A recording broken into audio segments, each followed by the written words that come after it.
Salut à toi, j'espère que tu vas bien. On se retrouve aujourd'hui pour une nouvelle vidéo.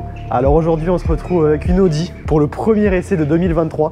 Un petit peu spécial celle-là, tu vas voir ça dans quelques instants. Déjà avant de commencer, je te propose de t'abonner à ma chaîne pour me soutenir et pour ne rien rater de toutes mes prochaines vidéos. Je te mets juste ici mon Instagram et mon TikTok, AlexGary002. Et tout de suite, on part essayer ce sublime TTRS qui, comme tu vas le voir dans quelques instants, a quelques petites particularités. Allez, c'est parti. Alors, le voilà, ce TTRS. Honnêtement, la configuration, je sais pas ce que t'en dis, mais je trouve qu'elle lui va super bien. Quand tu regardes un petit peu à la lumière, là, le bleu est vraiment très joli. Ça change un petit peu de tous les grinardos noirs, blancs qu'on voit. Alors, évidemment, tu retrouves ici les fameux feux LED de chez Audi qui lui donnent un regard vraiment très méchant. Ça donne un look super agressif déjà directement. Alors ici, les logos ont été passés en noir, donc le logo Audi, logo TTRS, avec ici cette grande calandre, cette grande bouche qui, pareil, participe vraiment à l'agressivité. Et en dessous, l'insigne Quattro. Et vraiment, en fait, tout ça réuni donne ce look vraiment ultra serré qui lui donne un petit peu cette image de mini R8. Et tu verras à l'intérieur, c'est vraiment mini R8 pour le coup. Alors ici, tu retrouves derrière cette sublime jante noire une option très intéressante qui n'y est pas tout le temps. Ce sont les freins céramiques. Alors les freins céramiques sur un TTRS sont uniquement à l'avant. Comme tu le vois à l'arrière, c'est des freins acier classiques qui ne sont même pas perforés d'ailleurs. Donc niveau longévité de freinage, normalement, on n'aura pas de problème. Et tu verras qu'avec les performances qu'il a, c'est quand même une bonne option. Ici, petit détail sur le TT que je trouve vraiment super cool à chaque fois. C'est cette trappe à essence en alu en fait qui est vraiment super jolie. Alors on se retrouve à l'arrière, pareil, beaucoup de changements par rapport à un TT classique. Alors déjà par rapport à l'autre TTRS que je t'avais essayé, l'aileron est différent. Celui-ci c'est un 2018 quand l'autre était un 2020 il me semble. Donc l'aileron n'est pas le même, je t'avais expliqué ça d'ailleurs dans l'autre vidéo. La forme en fait sur le côté de l'aileron n'est pas exactement la même. Mais celui-ci est également très joli, bien qu'il soit un tout petit peu plus petit il me semble. Les feux en revanche du TT à l'arrière sont encore plus sublimes qu'à l'avant je trouve. Alors en fait je sais pas si tu arriveras à voir, mais tu as plusieurs niveaux de LED, en fait ça fait comme des petites lames.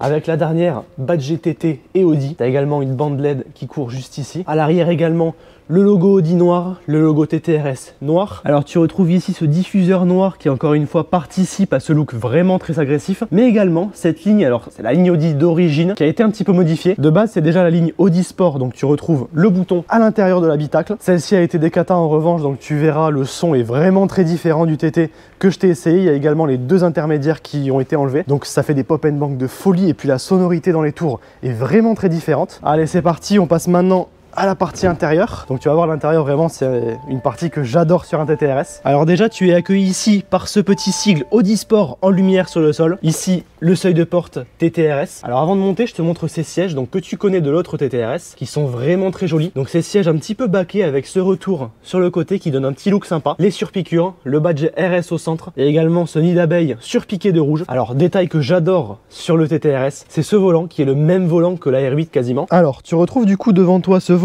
Donc un volant, comme je disais, pareil que celui de la R8 avec le méplat, le bouton start ici, mi-alcantara, mi-cuir. Donc honnêtement, c'est un détail, mais je trouve que ça fait vraiment beaucoup dans l'intérieur de ce TTRS. Juste au-dessus, tu retrouves le fameux Virtual Cockpit. Donc cet écran qui regroupe un petit peu toutes les informations de la voiture, que ce soit le GPS, les compteurs, le compte tour, etc. Sur un TTRS, contrairement à une RS3, tu n'as pas d'écran au centre, donc vraiment toutes les informations sont regroupées sur le Virtual Cockpit. Petit détail que je trouve cool, dans les climatiseurs au centre, tu retrouves des mini-écrans qui t'indiquent la température et diverses informations. Au centre, console vraiment très simple, assez peu de boutons. Ici, tu retrouves le levier que tu avais sur les anciennes RS3. Tu sais, maintenant, c'est comme les Golf avec le petit bouton seulement. Ce levier, franchement, je l'aime bien avec le haut Alcantara, le badge RS, ici, le cuir surpiqué de rouge. Cette console-là est dans une finition un petit peu aluminium brossé. Ça donne un look assez sympa quand même. Comme je le disais, ici, tu retrouves le bouton pour l'échappement. Sur le TTRS, tu retrouves des petites places à l'arrière, vraiment très petites. Je vais même pas monter dedans pour te montrer parce que je pense que je pourrais même pas rabattre le siège. Elles sont là histoire de dire qu'elles sont là ou alors pour éventuellement rentrer un stitch. Après, ça servira plutôt d'extension de coffre parce que oui, tu as quand même un petit coffre. Alors ici, deux petits détails qui sont intéressants pour finir. Le badge Quattro parce qu'évidemment, ce TTRS dispose du système Quattro de chez Audi. Et également la sono Bang & Olufsen. Je crois que c'est la plus haute option chez Audi au niveau de la sono. Donc c'est vraiment cool que celui-ci l'ait. Alors ici on se retrouve du coup sous le capot. Pour voir un petit peu le moteur, tu vas voir, il y a une admission en carbone qui est juste sublime. Déjà avant de commencer, ce moteur c'est un 5 cylindres 2,5 litres turbo, avec un très gros turbo, d'origine de 400 chevaux, mais sur celui-ci qui fait environ 600 chevaux pour 740 Nm de couple. Donc tu vas voir, les performances sont quand même assez incroyables. Donc le voilà, ce 5 cylindres, le fameux 5 cylindres de chez Audi, que tu retrouves également sous le capot de la RS3. Et ici du coup, cette admission en carbone. Alors je sais pas ce que tu en penses, mais le tuyau carbone comme ça, je le trouve juste sublime. Même la boîte à air tout en carbone, comme ça, vraiment ça fait un look de folie. Alors sur celui-ci, comme je te l'ai dit, il y a eu une belle reprogrammation, donc c'est une multimap. Ça veut dire que tu gardes la cartographie d'origine en plus de ce stage 2 du coup 600 chevaux. Donc c'est un stage 2 éthanol avec juste ici, comme tu le vois, un petit analyseur d'éthanol. Donc en fait, ça te permet d'avoir sur ton téléphone en direct la qualité de l'éthanol avec laquelle ta voiture roule. Donc c'est vraiment une très belle préparation. Et tu verras, ça lui donne vraiment des performances qui sont incroyables. Notamment par exemple au niveau du lag dont je t'avais parlé sur le TTRS d'origine. Tu sais qu'en dessous de 3005, comme je t'avais parlé, tu n'as pas vraiment de puissance le temps que le turbo charge parce que c'est un très gros turbo. Et en fait là, ce lag a été complètement gommé. Donc tu as une voiture qui répond quasiment tout de suite et c'est vrai que c'est assez bluffant. Bon, alors avant de partir en essai, je te montre du coup le coffre dont je te parlais. Alors juste ici du coup tu retrouves quand même un petit espace de rangement. Je pense que tu peux mettre une valise et quelques sacs. En plus, avec les places arrière, du coup ça te fait quand même de quoi partir en week-end tranquillement à deux. Et ici du coup tu peux quand même voir d'une autre vue l'intérieur avec ce volant qui vraiment est très beau. Bon allez, on ferme ici ce coffre et puis tout de suite on va partir essayer ce TT et je pense que ça va vraiment être très intéressant. Bon, alors comme tu l'as entendu, rien qu'au démarrage, tu as des pop and bang. Là, les valves se sont ouvertes. Bah, je pense que ça va vraiment être sympa en roulant. Allez, c'est parti. Bon, allez, regarde ça. L'accélération avec 600 chevaux. T'es prêt? Go.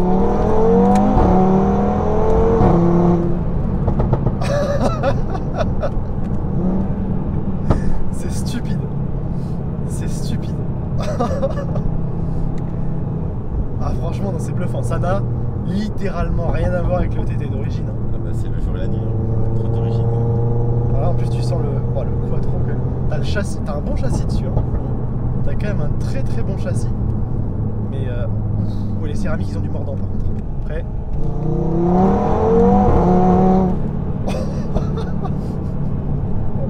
En vrai c'est idiot.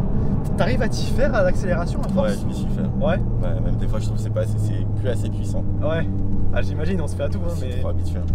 Mais c'est vrai que quand c'est la première fois, c'est un peu ça m'a surpris. Hein. Effectivement, là, tu vois, tu mets pied dedans.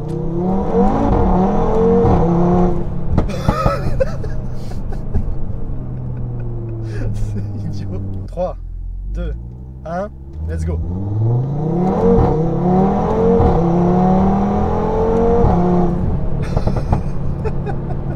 Tu rétrogrades un coup, tu freines un peu, et là tu remets le pied dedans. Qu'est-ce que ça marche quand même. C'est délirant. Alors en plus là tu vois, donc là il y a 2 secondes on était vraiment sur une voiture plus qu'agressive quand même, avec les 600 chevaux qui sont quand même délirants. Faut avouer que ça a complètement transformé le comportement de la voiture. Et là tu vois on se remet en 7, tac, on se repasse en normal. Et t'as une voiture du coup d'un coup qui se montre confortable, qui se montre douce, qui se montre facile à utiliser, parce qu'évidemment bon, t'as toujours cette philosophie Audi où t'as une voiture très polyvalente, très facile à prendre en main aussi. C'est vraiment le volant, tu le bouges d'une main. Et là comme ça effectivement t'as presque l'impression de conduire une A3 normale sans rien de spécial, alors que t'as 600 chevaux. C'est vrai que ça c'est vraiment le fort d'Audi. Ils ont la capacité de faire des voitures absolument démentielles, mais qui restent polyvalentes, qui restent utilisables, parce que toi effectivement c'est ton daily au quotidien. Ouais, tu roules avec. Ouais. Et ouais, même en ville ou quoi, je pense que t'as pas de soucis particuliers. Non, franchement elle est archi confortable. La suspension est ferme mais sans trop. La suspension adaptative, franchement ça fait le taf. Donc, ouais, celle-ci à l'option. Ouais. Tu passes le mode confort et au final t'es comme sur un nuage. Bon, entre guillemets, mais guillemets. Franchement pour le type de voiture que c'est, t'as quand même une voiture qui est très confortable. Bon là elle est moins bruyante. Encore je pense que les valves sont ouvertes, c'est ça? Ah ouais. Les valves étaient ouvertes. Donc là les valves sont fermées effectivement. Ouais, là t'as vraiment l'impression de conduire une A3 classique quoi. Alors que t'as une voiture qui, pour la petite histoire quand même, marche même plus fort qu'une R8 V10 d'origine. Ouais. C'est vrai que ça c'est assez démentiel. Donc c'est de dire un peu les performances que t'as pour une voiture qui, en une simple pression de bouton, se transforme en daily ultra utilisable, même en ville quoi, même sur autoroute ou quoi. Enfin, je pense que ça fait vraiment bien le taf. Et c'est vrai que ça c'est un gros point fort d'Audi. Allez, c'est reparti, on se fait une petite accélération.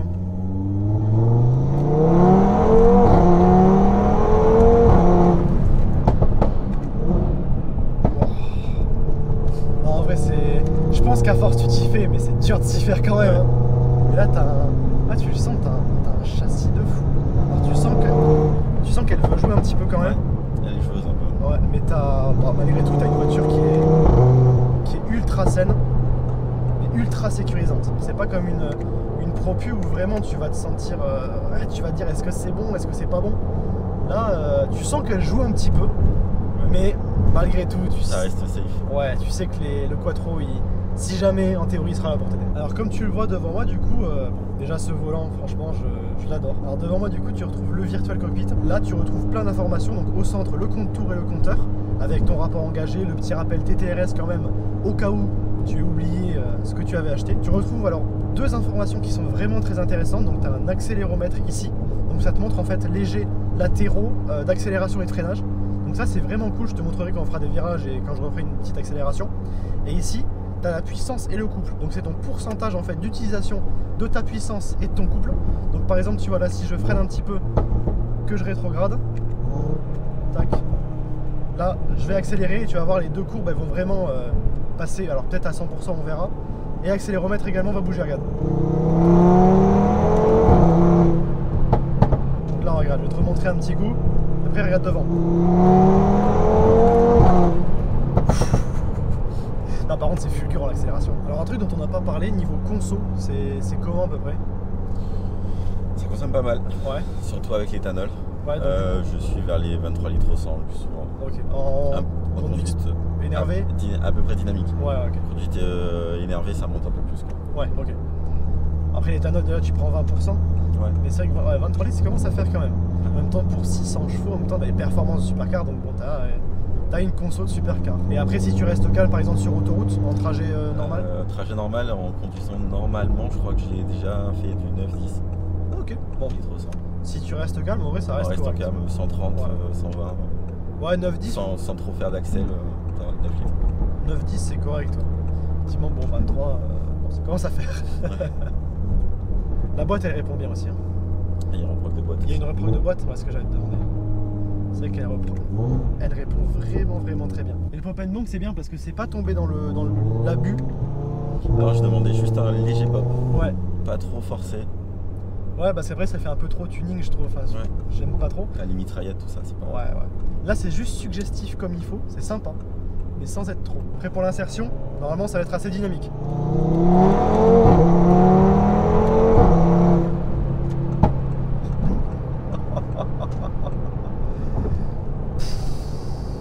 Alors, tu te poses pas trop de questions au niveau de si tu vas réussir à t'insérer ou pas. En théorie, t'as le temps. T'as vraiment le temps. Non, vraiment, en vrai, c'est juste dingue. C'est limite débile, en fait, l'accélération que ça a. Mais par contre, c'est cool parce que le Quattro est pas dépassé par la puissance. Ça, c'est bien. Et c'est une transmission d'origine en plus. Donc franchement, elle fait bien le taf quand même. Allez, c'est parti. On va au rassemblement maintenant.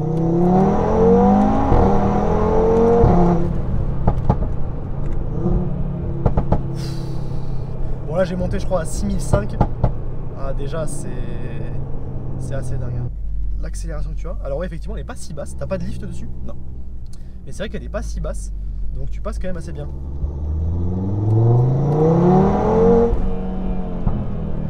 Bon, et eh bien, c'est sur ces quelques accélérations bien sympas que je termine cette vidéo. Écoute, merci en tout cas, Tom, pour le prêt de cette voiture. C'est super gentil. Il n'y a pas de souci, avec plaisir. Je me suis vraiment régalé. Et puis, c'est vrai que ouais, ça n'a rien à voir avec un TT d'origine. C'est tellement plus violent. T'as le lag qui est bien supprimé. Et puis, non, là, ça monte à une vitesse, c'est juste délirant. Donc je te rappelle ton Instagram, ton TikTok juste ici. Écoute, j'espère que cette vidéo t'a plu. Si c'est le cas, n'oublie pas de t'abonner à ma chaîne YouTube pour me soutenir et pour ne rien rater de toutes mes prochaines vidéos. Je te mets juste ici mon Instagram et mon TikTok, AlexGary002. Et puis moi, je te dis à très bientôt pour une nouvelle vidéo. Allez, ciao!